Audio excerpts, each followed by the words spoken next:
Mo Ill here. What is he doing under that hitbox? And why does he have that face on? Yo, my ill. I need a break. I need a rest. Help me. Bro, what is going on? Bro, if I was commentating, I would not know what to say. I'd be like, yo, this dude is freaked out. Hold on. All right, now that the weekend is over, we have to talk about CEO 2025. First of all, I just want to give a huge shout out to Jabali over at CEO Gaming. Alex Pasante is a good friend of mine. He runs Juicy Game Night, the local and the monthly and regional. Tampa Never Sleeps. I just want to give a huge shout out to everyone that volunteered over the weekend to make CEO what it was, because that event was hype. Some people are dubbing it the best major of all time, and honestly, I'm not mad at it at all. So yeah, this is gonna be a short video, just kind of recapping the crazy and funny things that happened over the weekend. So if you enjoy fighting games, go ahead and drop that like, subscribe if you feel like it, and yeah, stay tuned. All right, so I'm gonna start it off with a crazier thing that happened over the weekend.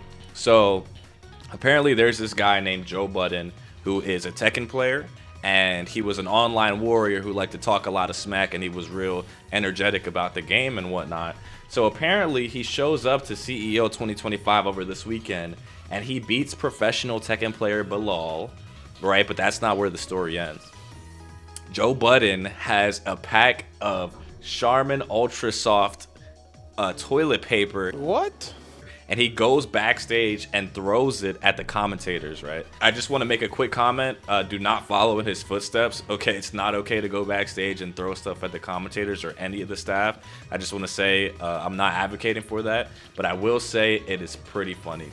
There is another well-known former Tekken pro who made a video and did an interview with Joe Budden, so I'll play a quick clip of that right here. So this shit really isn't that bad. I honestly think it's funny though that they said that I tried throwing it at the commentators, because it's honestly more funnier that way. But you know, I'll tell the whole story about it. I just want to say I think it's funny as hell that he still got the Doom mask on doing this whole interview with Fighting GM. Fighting GM looks serious as hell, like he don't play no games. He's straight about his Tekken, and then it's Dr. Doom on the other side of it. So basically, Marvel's not out yet. What I wanted to do is I just wanted to go to the commentators. I wanted to put the Charmin on the table and say, "Oh, this is sponsored by Charmin," and that's it. And then when I got there, when I went backstage, I will say I don't think that's as bad as throwing it at them.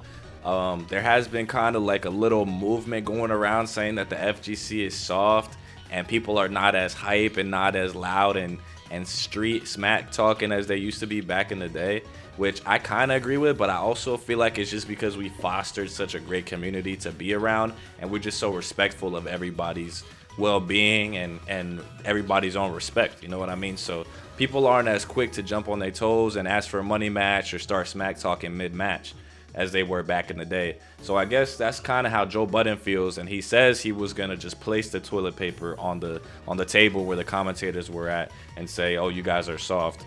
But still, that doesn't, you know what I'm saying, that doesn't justify going backstage and going and interfering with the people that help put the event together. You know what I'm saying? We wouldn't even be able to do it without them. So we cannot repeat those kinds of actions. but the problem is, technically, I was resisting when he grabbed me because I didn't stop moving.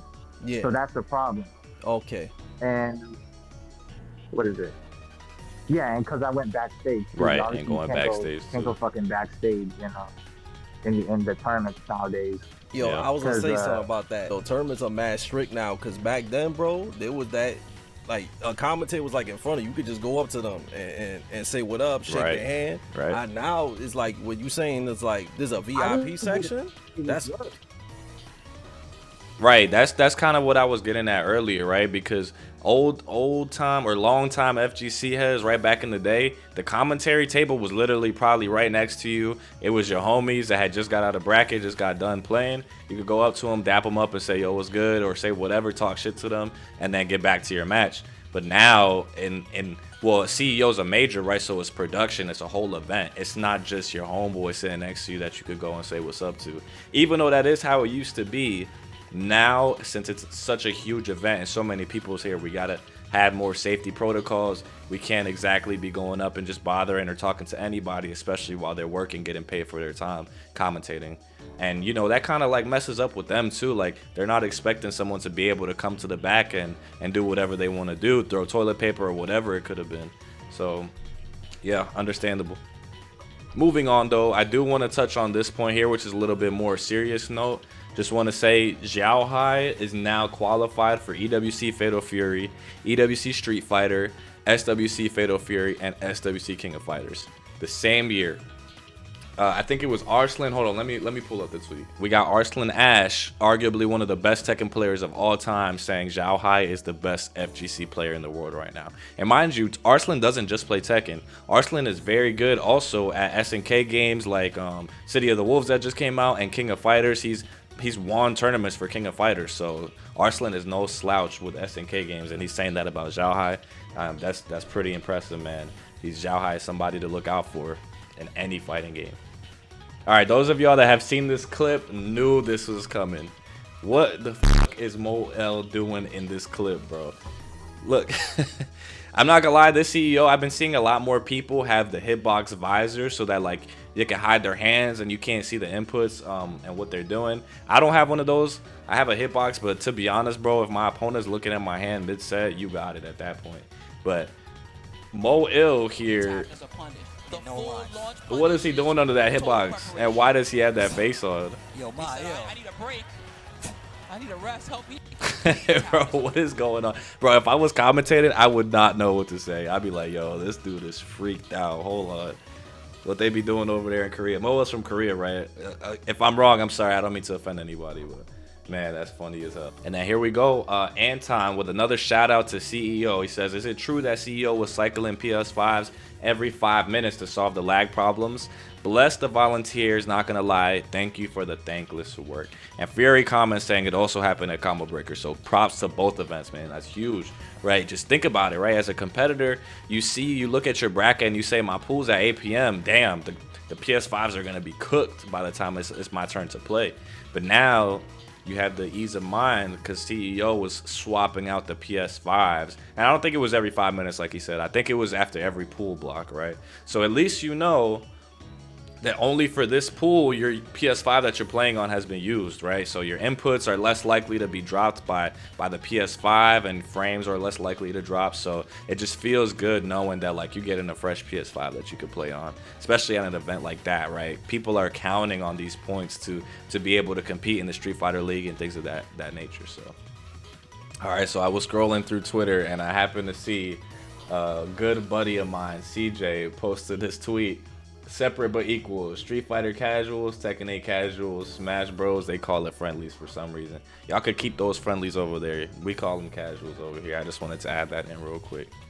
And then this one right here really hit close to home for me because, you know, Daigo is a Street Fighter legend, man. I've been watching Daigo for a minute. Really cool being able to see someone who's been in the FGC for so long. Daigo's 44 years old. He's been playing Street Fighter longer than Graima has been alive. Graima is 14 years old and they're competing against each other. And the craziest part about it is that Graima won this match. 30 years apart, man, fighting games. It's just so sick to know that like in fighting games you can compete on the same level as somebody else that's 30 years older than you and that has so many more years of experience on you.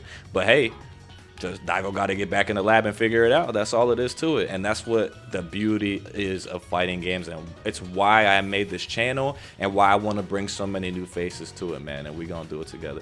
But I'm going to end it there. It's a short little video. Thank you to everybody that decided to come out and watch the video here with me. And then if you haven't noticed, new spot here. I bought a house, so I finally got everything moved in. So expect more videos, expect more consistency. And if you made it up this far, man, you my homie, dab me up. But I'm gonna catch y'all later. Peace.